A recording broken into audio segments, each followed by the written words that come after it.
Hi friends, welcome to our channel. నువ్వుంటే నా జతగా సీరియల్ నెక్స్ట్ ఎపిసోడ్లో ఏం జరగబోతోందో ఈ వీడియోలో చూసి తెలుసుకుందాం. సూసైడ్ అటెంప్ట్ చేసిన ఆదిత్య అసలేం జరిగింది అని తెలుసుకోవడానికి ఈ వీడియోని స్కిప్ చేయకుండా ఎండ్ వరకు చూసేయండి. ఆదిత్య ప్రతి క్షణం మిథున గురించి ఆలోచిస్తూ చాలా బాధపడుతూ ఉంటాడు. మిథున తనతో పెళ్లి క్యాన్సిల్ చేసుకున్నప్పటికీ కూడా ఆదిత్య మాత్రం మిథునతోనే నా జీవితం, నా భార్య స్థానంలో ఒక్క మిథునని తప్ప నేను వేరే ఇంకొకరిని ఊహించుకోలేను. మిథునపై నాకున్న ప్రేమే మా ఇద్దరినీ కలుపుతుంది అని అనుకుంటూ ఉంటాడు. అలా ఆదిత్య తన ఫోన్లో ఉన్న మిథున ఫోటోని చూస్తూ చాలా బాధపడుతూ ఉంటాడు. అప్పుడే పద్మావతి ఆదిత్యని భోజనానికి రమ్మని తన రూమ్లోకి వచ్చి పిలుస్తుంది. అప్పుడు ఆదిత్య, నాకిప్పుడేం వద్దమ్మా, మీరు తినేయండి అని అంటాడు. అప్పుడు పద్మావతి, ఏమైంది ఆదిత్య, ఎందుకు భోంచేయనంటున్నావు అని ఆదిత్య దగ్గరకు వస్తూ ఉంటుంది. అప్పుడు పద్మావతి ఆదిత్య ఫోన్లో ఉన్న మిథున ఫోటోని చూస్తుంది. అప్పుడు పద్మావతి ఆదిత్యతో ఇలా అంటూ ఉంటుంది. ఆదిత్య, నిన్ను మిథున గురించి ఆలోచించద్దు అని చెప్పాను కదా, తనని మర్చిపోమని చెప్పాను కదా, అయినా కానీ ఎందుకని నువ్వెలా చేస్తున్నావు అని అంటుంది. అప్పుడు ఆదిత్య, ఎలా మర్చిపోగలనమ్మా, మిథునని నేను ప్రేమిస్తున్నాను, తనతోనే నా జీవితం అనుకున్నాను, తనని పెళ్లి చేసుకొని మహారాణిలా చూసుకుందామనుకున్నాను, జీవితాంతం మేమిద్దరం చాలా సంతోషంగా ఉండాలి అని ఎన్నో కలలు కన్నాను అని అంటాడు. అప్పుడు పద్మావతి, ఆదిత్య ఇంకా చాలు, తన గురించి ఆలోచించడం మానే. ఎవడో ఒక రౌడీ వెధవ తన మెడలో తాళి కట్టాడని ఆ తాళి కోసం నిన్ను వద్దనుకుంది. నీతో పెళ్లి క్యాన్సిల్ చేసుకున్న ఆ అమ్మాయి గురించా నువ్వు ఆలోచించేది? మిథునని మర్చిపో ఆదిత్య. మిథున కంటే అందంగా ఉన్న అమ్మాయిని, సంస్కారవంతమైన అమ్మాయిని నేను నీకోసం తీసుకొస్తాను. మిథున గురించి ఆలోచించకు ఆదిత్య అని అంటుంది. అప్పుడు ఆదిత్య, మిథున కంటే అందమైన అమ్మాయిని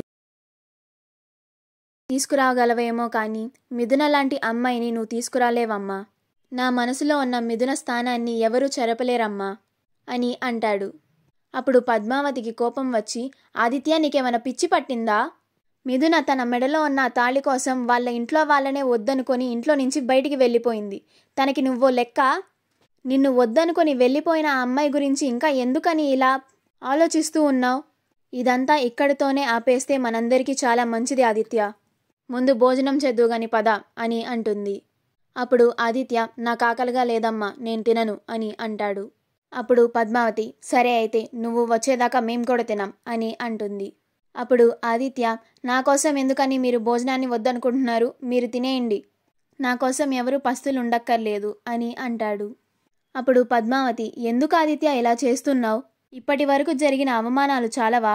ఇంకా మమ్మల్ని ఎందుకని నువ్వు ఇలా బాధ పెడుతున్నావు అని అంటుంది. అప్పుడు ఆదిత్య ఏం మాట్లాడకుండా మౌనంగా ఉంటాడు. అప్పుడు పద్మావతి, ఏ జన్మలో ఎలాంటి పాపం చేశామో ఏంటో ఇలా అవమానాలు పడాల్సి వస్తుంది, ఇదంతా మా కర్మ అని అక్కడి నుంచి వెళ్ళిపోతుంది. పద్మావతి ఎంత చెప్పినా కానీ ఆదిత్య మాత్రం మిథున గురించి ఆలోచిస్తూనే ఉంటాడు. పద్మావతి త్రిపురకి కాల్ చేసి ఇలా మాట్లాడుతూ ఉంటుంది. త్రిపుర, నీ తమ్ముడు ఎంత చెప్పినా గానీ వినట్లేదే, ఆ మిథున గురించి ఆలోచిస్తూనే ఉన్నాడు అని అంటుంది. కనీసం తినడానికి కూడా రావట్లేదు అని అంటుంది. అప్పుడు త్రిపుర, ఇక్కడ మా ఇంట్లో పరిస్థితి కూడా అలాగే ఉందమ్మా. తను ఇంట్లో నుంచి వెళ్ళినప్పటి నుంచి అందరూ తన గురించి ఆలోచిస్తూ బాధపడుతూనే ఉన్నారు. ఎవ్వరూ పచ్చి మంచినీళ్లు కూడా ముట్టలేదు అని అంటుంది. అప్పుడు పద్మావతి, ఒకసారి వాడితో మాట్లాడు త్రిపుర, వాడు నీ మాటైనా వింటాడేమో అని అంటుంది. అప్పుడు త్రిపుర, వాణ్ణి కాసేపు అలా వదిలేయమ్మా, ఆకలిస్తే వాడే వచ్చి తింటాడు. మీరు చెప్పినా కానీ వాడు వినలేదంటే ఇంకా నేను చెప్పినా కానీ వాడేం వింటాడు? అయినా కొన్ని రోజులు ఆగితే వాడే తనని మర్చిపోతాడు, నువ్వు ఎక్కువగా ఆలోచించకమ్మా అని కాల్ని కట్ చేస్తుంది. ఆదిత్య మిథున ఫోటోని చూస్తూ ఇలా అంటూ ఉంటాడు. మిథున, మా అమ్మ వాళ్ళు నిన్ను మర్చిపోమంటున్నారు, కానీ నిన్ను మర్చిపోవడం నా వల్ల కాదు. నేను నీ మీద మర్చిపోలేనంత ప్రేమని పెంచుకున్నాను. ఎలాగైనా నిన్ను పెళ్లి చేసుకుందామని అనుకున్నాను. నువ్వే నా సర్వస్వం అనుకున్నాను. నువ్వు నన్ను వద్దు అని వెళ్ళిపోయినా కానీ నేనింకా నిన్నే ప్రేమిస్తున్నాను మిథున. కానీ ఈ బాధని నేను భరించలేకపోతున్నాను. నువ్వు లేని జీవితం నాకు వద్దు అని స్లీపింగ్ టాబ్లెట్స్ని వేసేసుకుంటాడు.